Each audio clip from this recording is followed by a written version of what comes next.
On the reaction this week. As Donald Trump promises to eliminate every diversity, equality and inclusion programme if he gets elected, why is Keir Starmer doubling down on the woke agenda on his campaign trail? And with King Charles about to undergo surgery, was it insensitive of Harry and Meghan to be pictured hob-nobbing with the Prime Minister of Jamaica, who's a Republican, at a film premiere? And as the Chief of the British Army warns Brits could be called up in the event of war, should we all prepare to fight for king and country? Only if you're my Sergeant Major. And why proud feminist Sarah is delighted that Barbie's been snubbed at this year's Oscars.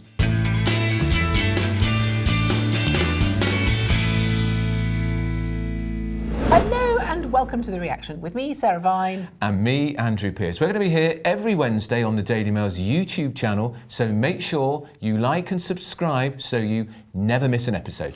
And thank you all for your comments and emails about last week's show. Here's the reaction to The Reaction. Well, on the subject of the late Queen's upset at Harry and Meghan using the name Lilibet for their daughter, Cynthia says the poor late Queen must have been deeply hurt, a name that was just her own for nearly 100 years until that wannabe in Hollywood put a trademark to it.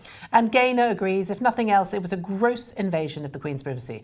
To have placed a copyright on it even before the baby was born can only mean that they were determined to use this name, whether they had permission or not. Disgusting behaviour. That's absolutely right. And there was also a lot of reaction to our discussion about the relentless attacks on that fine writer J.K. Rowling. Janice says, I agree 100% with your views about J.K. Rowling and her ungrateful protégés. While Linda emails to say, regarding J.K. Rowling, I agree with both of you that she has been treated abysmally because she stands up for women's rights. Both Emma Watson and Daniel Radcliffe owe their status to her and should be ashamed of themselves.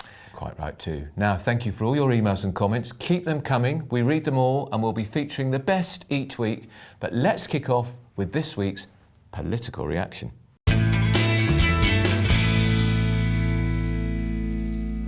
Now, while in the US, Donald Trump is campaigning for election by saying he will terminate every diversity, equality and inclusion programme if he gets elected, here, Labour leader Sir Keir Starmer is doubling down on the woke agenda by accusing the government of, quotes, a weird kind of McCarthyism over institutions like the National Trust.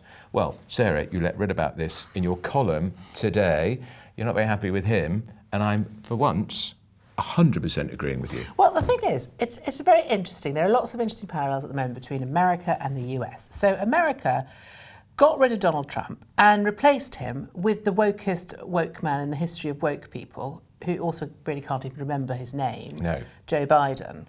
And now what's happened is there's going to be a backlash, and it's very likely that the Orange Peril will get back into the White House.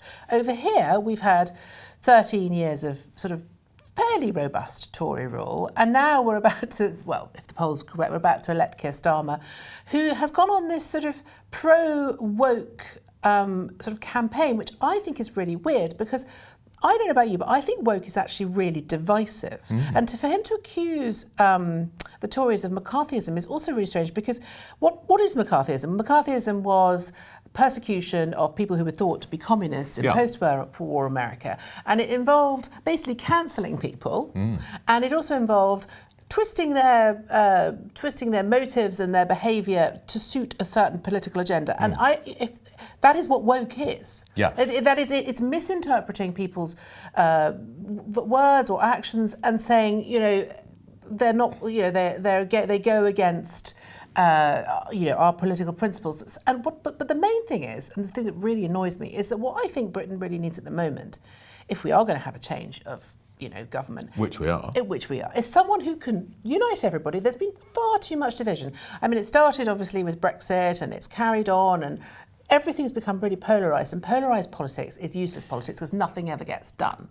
And I think we need someone who's going to unite people. And already Keir Starmer is basically saying, if you don't agree with, what 3 people in North London think, then you're a bad person. I mean, I just don't think that most ordinary people really care if someone accidentally misgenders them in the queue for a cappuccino. Look, They've got far more important things to think about. He's just the ultimate metropolitan, isn't he? He really is. And you've got to think about the last three Labour leaders. They all lived within a bus ride of each other in North London. Yeah. Ed Miliband, Ghastly Corbyn, and now Starmer. The day he made this speech attacking the Tories for saying, actually, we don't want the National Trust to keep banging on about the colonial links to some of the great houses, some of the people who gave these houses to the nation. The day he made this extraordinary speech was the 100th anniversary of the election of the first ever Labour government. I think he might have had something to say about that. No. He might have talked about some of the achievements of Labour, because they have had some great achievements over there. No, it's that he goes on about the National... And here's the thing about the National Trust. It's a disgrace what they did to Winston Churchill. They put his house, Chartwell, in Kent, on that list of 93 houses linked to the colonial past, because they said he was the colony secretary in the 1920s and he didn't support Indian independence. A lot of people didn't, because they wanted to keep the British Empire intact. But the thing about history is you have to see it in the context of the time. Yes. And the thing is, all this revisionist stuff takes that out and looks at it through a purely 21st century lens and says these people were bad. Okay, by our standards, yes, but back in the day, you have to remember things were different. And the thing about that list that the National Trust published, I think it was in 2019, it was almost 100... or 93. 93, it's almost 100 things. And again, it was a sort of hit list of revisionist wokeism designed to basically take institutions and houses and people and careers and legacies and totally twist them out of all context and make them and cancel them. This whole cancellation culture. And the thing about Starmer is that this stuff is really easy, low-hanging fruit. I would really like to see a politician who will say, look, I know we have disagreements over this kind of stuff, but really, broadly speaking, it's not as important as, the Houthis, the war in the Middle East, Russia, cost of living, all of these other things that we need to tackle. Yes, these are interesting issues. It had a real malign impact to what the National Trust did, and Starmer's embracing this, because it led to the statue of Winston Churchill on Parliament Square being covered up because it had been daubed with red paint, racist, because it encouraged people to think he was a racist because of the famine in Bengal in the 30s. It's appalling. But that's the thing about Starmer, is he always takes the path of least resistance. Exactly. And I think in a politician, so one of my the politicians I really admire at the moment is Kemi Badenoch, because she always runs at the difficult thing. She always attacks it and says, this is a difficult subject, let's have a conversation about it. Whereas Starmer always takes the path of least resistance. He would bend the knee. He won't say what a woman is. Well, he thinks generally 1 in every 1,000 women has a penis. Exactly. So just stand up a bit to this stuff. I mean, of course there is a kernel of truth about all of this, woke stuff, because yes, people were not great about certain things in the past, and we do need to admit that.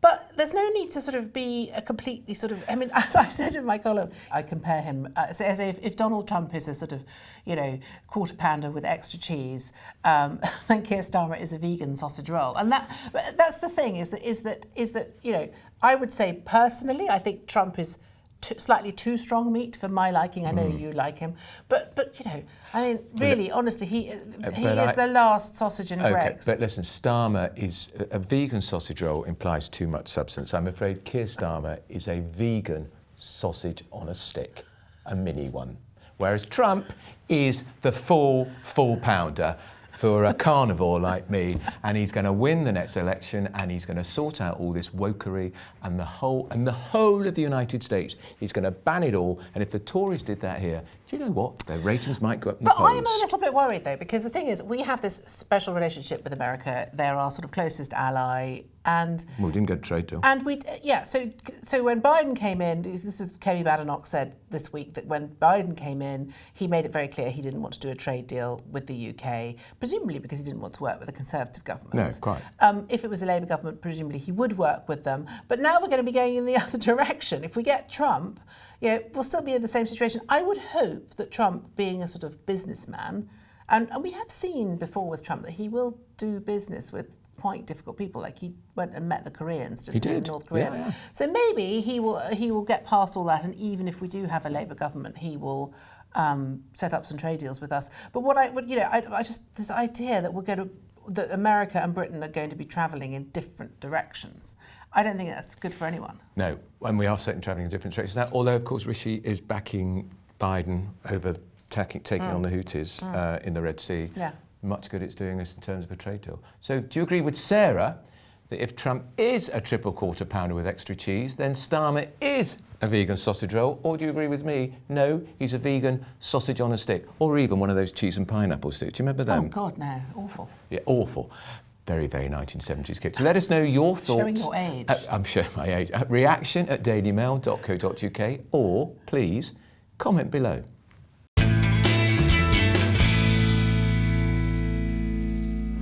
Now, as King Charles prepares to have surgery last night, Harry and Meghan, big sigh, jetted to Jamaica to attend a glitzy movie premiere, causing some, including me, to describe them as insensitive. You can read my latest article by subscribing to our new Mail Plus service. But Andrew, what do you think? Well, where has she been? That's the point. She's been looking after her children, been looking apparently. After a sick child. Yes, she looks very refreshed for somebody who's been looking after a You made that sick point in your article, actually. And she obviously had got a new skincare regime or something. Yes, you seem to be suggesting there I'm not I'm suggesting not she's had saying any that. help. No. But she's obviously looking after children. She does look very refreshed. It's obviously good for her. Yes. She does. Whatever's in the water in Montecito is working something good for them. But there they are in Jamaica, which is a country that is bordering on republicanism. The Prime Minister of Jamaica has made it absolutely clear he wants nothing more to do with the monarchy. He thinks it's past its sell-by date. So in the very week the King is going into hospital, we don't know how serious it is. We think it's terrific that he's talking about his condition, prostate, he's having prostate issues. His own son, who hasn't found time yet, Sarah, to say, I'm really sorry that Dad's not feeling so good and sending him my best wishes. And we don't think that's happened privately, because if it had, Harry would have leaked it. Definitely, yeah. Without a doubt, or she'd have leaked it. He's there consulting and hobnobbing with one of the most overtly Republican prime ministers in the Caribbean, somebody who also, I understand, wants to break up the Commonwealth, which was so precious to the Queen. Yeah. And Charles wanted Harry and Meghan, because she's a woman of colour, because we always hear about that, to be key parts of the ambassadorial role to promote the Commonwealth. And here he is now consulting the weakest fathers going to hospital with people who want to destroy it. I can't believe it. I mean, I think they are deliberately trolling the royal family. This is obviously what they're doing. I mean, think about it. Both Princess of Wales and Charles are in hospital. Yeah. They've not said anything, and normally, they're very keen for everyone to know how much they care about people. So you'd expect them to have said something. They haven't said anything. They've chosen this premiere in Jamaica as a Bob Marley film. Who's interested? I'm sure it's a very good film. But the thing is, they've broken cover for the first time together for a very long time, and they've done it deliberately at this event, which is in Jamaica, which is about to have a referendum on leaving, on getting rid of the monarchy. So I mean, I just think there's no question that they're trolling them. And the fact is that I do say this in my piece, which is that if I had been cancelled by my son, which is effectively what has happened to the King. One of the reasons, of course, that Jamaica dislikes the royal family so much is because there's a perception that the royal family are racist. Yes. Now, where did they get that idea from? I wonder. Meghan in the Oprah Winfrey interview, and that suggestion, of course, was nowhere in Harry's terrible book Spare, which and then it was resurrected by their mouthpiece Omid Scobie in his book Endgame, in which he accidentally let slip the names of the royal racists in the Dutch edition. Version, so in the Dutch edition, it was not, the names were not published in any other edition, but for some reason in the Dutch edition they were, and that was because they had been in the original copy and the Dutch translator had just translated them anyway. So he named the royal racists as Charles and Catherine. And Catherine. And I don't believe a word of it. If you've been cancelled by your son, maybe you would end up feeling a bit ill and end up in hospital. So that's it. Number one. Number two, if you're the Princess of Wales, and not only is your workload increased because the Duchess of Sussex has cleared off. And then not only do you have to take on all of her duties, she's then kicking you in the teeth and calling you a racist. Well, you too might feel a bit ill. If he'd been clever in Jamaica, if you recall the referendum in Scotland on independence, the Queen, the master of understatement, in an aside to a member of the public as she was doing a walkabout, has gone, I do hope they'll think carefully before they vote. Everyone knew what that meant. She was, but so if Harry had said something like, oh, I do hope you think very carefully in that referendum, that would have been fantastic, huge support for the royal family. Nothing. He was there, to, as you say, to spook his father. But what they have, I think that what they've decided that their sort of game plan is going to basically be self-hating royals. That's their thing. They're going to be, we're part of the royal family, but we hate the royal family. You know, we're part of the system, but we hate it. And I just think Charles should just take away all their titles and just make them Mr. and Mrs. Wales. If you really hate the royal family so much, please just leave properly. If you think about it, Princess Anne's two kids have done pretty well as plain old Peter Phillips and Zara Phillips done very well. Yeah. And actually, I think the King made a mistake when he made their children, Harry and Meghan's children, Prince and Princess. It was a mistake. Well, and they will milk those titles for all it's worth. And maybe Princess Lilibet. Maybe he thought that it would help appease them a little bit, but there's just no appeasing these two. They are absolutely, and also the thing is, we know from their behaviour in the past, they don't really care how much they make people suffer. I mean, they said some awful things about the royal family when Prince Philip was dying. They didn't. The fact that the Queen was in her last months didn't stop Harry publishing that awful book. Right. You know, they don't really care about anyone else except for themselves. I know. I probably should have said when they started this conversation, just in case you didn't realise, I can't stand either of them, Harry or Meghan. I don't know which one I can't stand the most. It's easy to blame her for everything. Oh, it's her influence. No, but he's the royal. He's the royal. He could have pushed back. Yeah. It's his family, and he does nothing to defend them. I agree. All he does is monetize his resentment, their latest whinge. Yeah. Anyway, what do you think? Were Harry and Meghan being insensitive going to Jamaica? Let us know your reaction at reaction@dailymail.co.uk or comment below. And don't forget to tune in for more royal debate on Thursday's episode of our smash hit royal show, Palace Confidential, on the Daily Mail's Royals YouTube channel.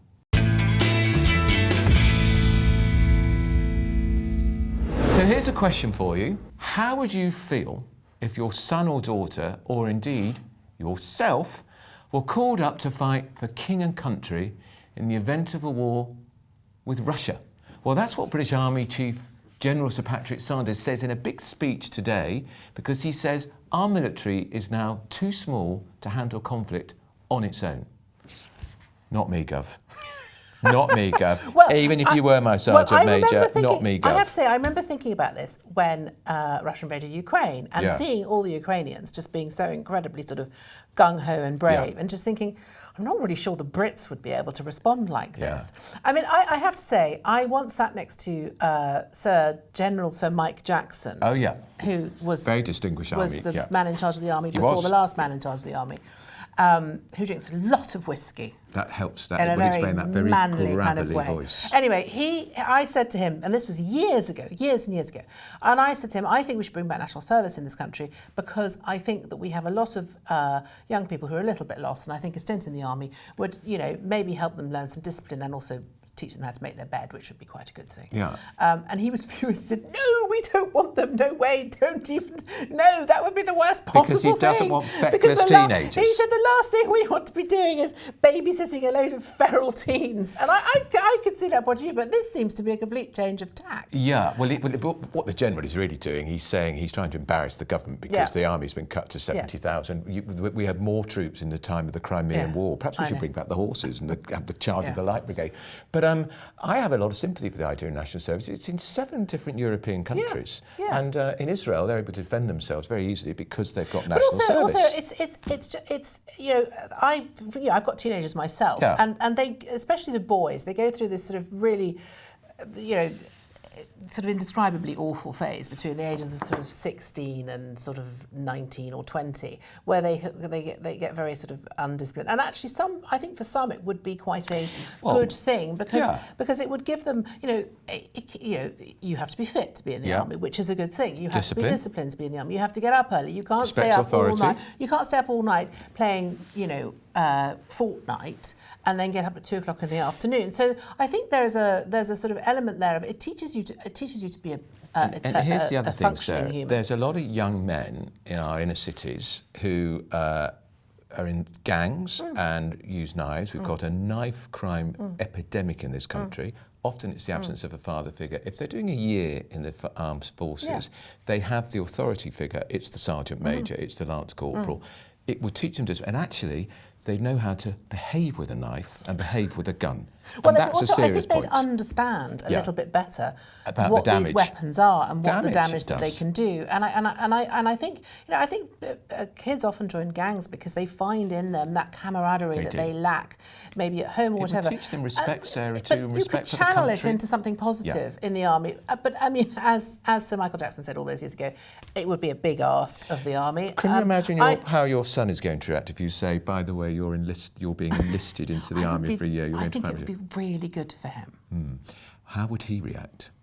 I don't think he'd be best pleased. No. But he does say that I'm like a sergeant major anyway, so he's probably a bit used to being shouted at. Well, if you're watching, she is a sergeant major, terrible old tyrant. She's got this tyrannical streak, Sarah Vine. She really has. Yes. But you need authority in the army, and I think the general's onto something here. But the idea that in 5 years' time, right, it's like Dad's army, isn't it? Suddenly we're going to have to enlist 20,000 people who've never picked up a gun before. Exactly. Not great. So, national service? Of course, our army is training a lot of Ukrainian civilians, isn't it? So I mean, they're obviously quite good at that. But I think young people would be more likely to sign up if they thought we were about to be invaded by a fascist country like Russia, as opposed to going to fight out in Russia to defend a country called Ukraine. I mean, I think it's a frightening prospect.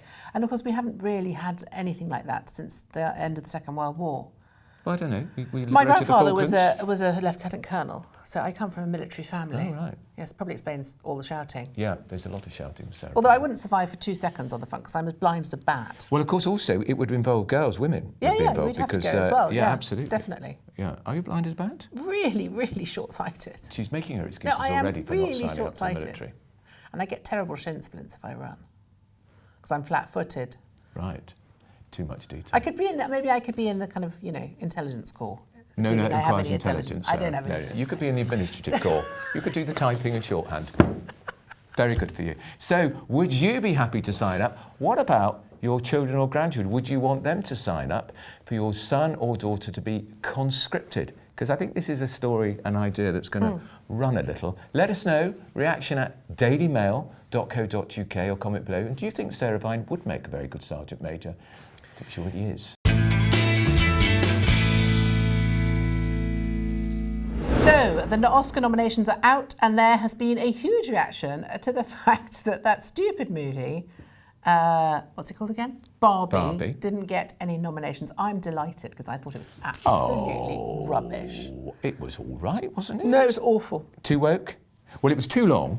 Well, it was basically a long advert for a plastic doll. It was trying to rehabilitate Barbie. Now, I am one of those hoary old, slightly bearded feminists who think that Barbie is the doll that launched 1,000 eating disorders. Right. I grew up thinking that my mother wouldn't let me have one because, she's got silly... My mother wouldn't let me have one.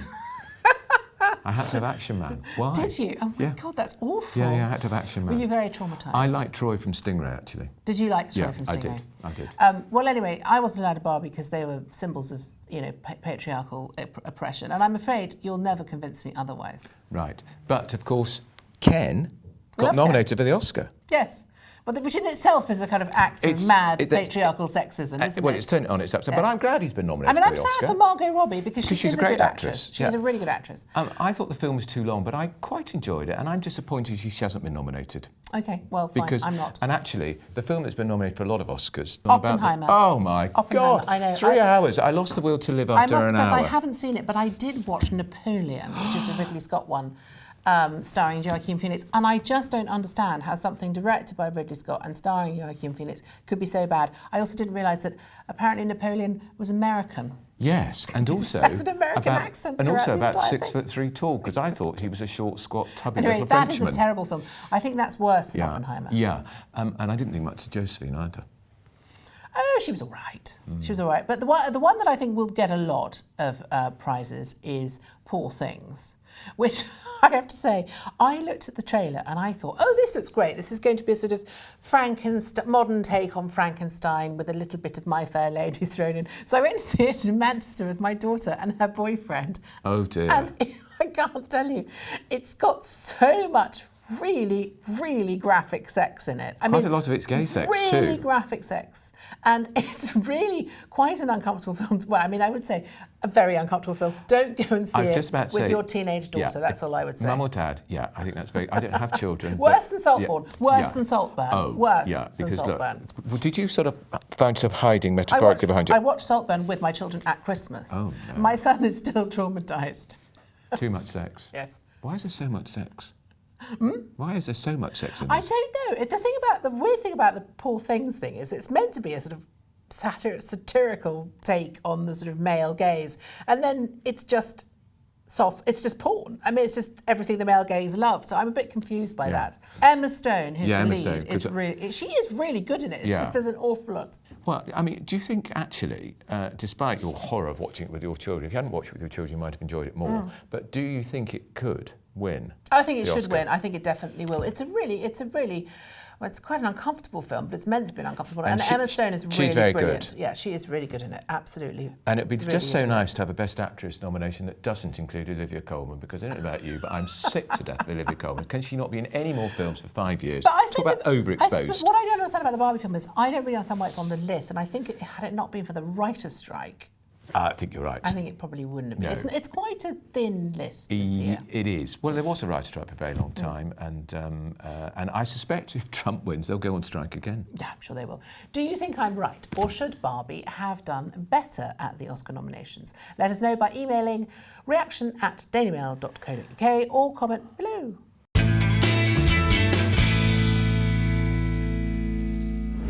This is shocking. The Nottingham killer, Valdo Calocane, who went on the rampage, stabbing 3 people to death. Firstly, why wasn't he stopped sooner? There were so many warnings. He'd been detained because of his mental health. But here's the thing I can't stand. How did he get away with a manslaughter conviction? What do you have to do in this country to be convicted of murder? And the mother of the young man who was stabbed to death in his prime at 17 looked him in the eye and said, I hope somewhere in the blackness of your heart, you murderer, you can find some compassion. There's no chance of it. He should be convicted of murder and locked away, full life conviction, forever. Yeah, I mean, I'm assuming he got off on mental health. He convinced the CPS, he convinced the Crown Prosecution Service he should be charged with manslaughter on the grounds of diminished responsibility. He was a cruel, cold, calculating killer who then tried to kill 3 more, Sarah. I mean, it's one of the most shocking cases. He killed these 2 university students. And the 57-year-old caretaker. Yeah, I know. And the girl tried to save her friend. And it was just harrowing. awful, horrendous. I mean, you think that the law would protect people from people like that. Yeah. You know, there were lots of warning signs. I agree with you. It's outrageous. He'll be cocooned I mean, because of his mental health. What's the maximum sentence you can give for manslaughter? They can get life, but the fact is he should have a conviction for murder because he's a cold-blooded murderer. We don't want because of his diminished responsibility, it mitigates in a way. Oh, well, he was ill. No, he's evil. He is the embodiment of evil, and he should have got convicted for murder fair and square. Instead, he'll be cosseted in some institution. He'll get all this counselling, and he'll be laughing the whole way through. He'll probably get more therapy than anyone else. Absolutely. And vast sums of money will be spent Sarah, on him. think about the families of the 3 victims. Are they going to get therapy. counselling? Are they going to get therapy? And their lives they won't get are anything. destroyed No, by this wicked, evil man. And yet again, it shows that the courts are always about the perpetrator and not enough about the victim. No, you're completely right. You don't normally agree with me. I know, I do agree with you. I mean, who would disagree, to be honest? Quite. Anyway. Well, the Crown Prosecution Service. Clearly. That's who. My bugbear this week is this actually quite hilarious, but, well, I mean, you would laugh if you didn't want to cry, dystopian story about how so if you have a company that has over 250 employees, you have to report what everyone's paid so that we can try and counter the gender pay gap. right? Of course you do. As if they haven't got enough work to do already But without all that what's nonsense. happened is that company bosses have been told that they have to report people's salaries according to how they identify, rather than according to their actual biological sex. Has the world gone mad? Which means that if you're a man who identifies as a woman but gets paid like a man, then that's going to make the whole gender pay gap thing quite skewed, because it's going to look as though women are getting paid more than they are. It's going to render it pointless. What we're saying is that women, you can get paid more or the same as men, provided you're actually men. Yeah, That's exactly. basically it. So that's annoying. Who makes these rules? Who makes these decisions? This is Keir Starmer's world. And there's going to be a lot more of this. Us to live in. Kenny Badenoch, who we talked about earlier, she is part of her brief as Equalities Minister. She's got a lot on her plate. Intervene and stop this madness. I know, but poor Kenny Badenoch, she's just one person. I know. She's like King Canute, isn't she? She's King Canute, or is she Queen Canute, or is she gender fluid Canute? Who knows? I think she'd probably be Queen. Yeah. That's it for today. Join us again next Wednesday for more reaction to the stories making the headlines. And make sure you like and subscribe so that you never miss an episode. Who could miss Sarah Vine? See you again next Wednesday. Goodbye. Bye.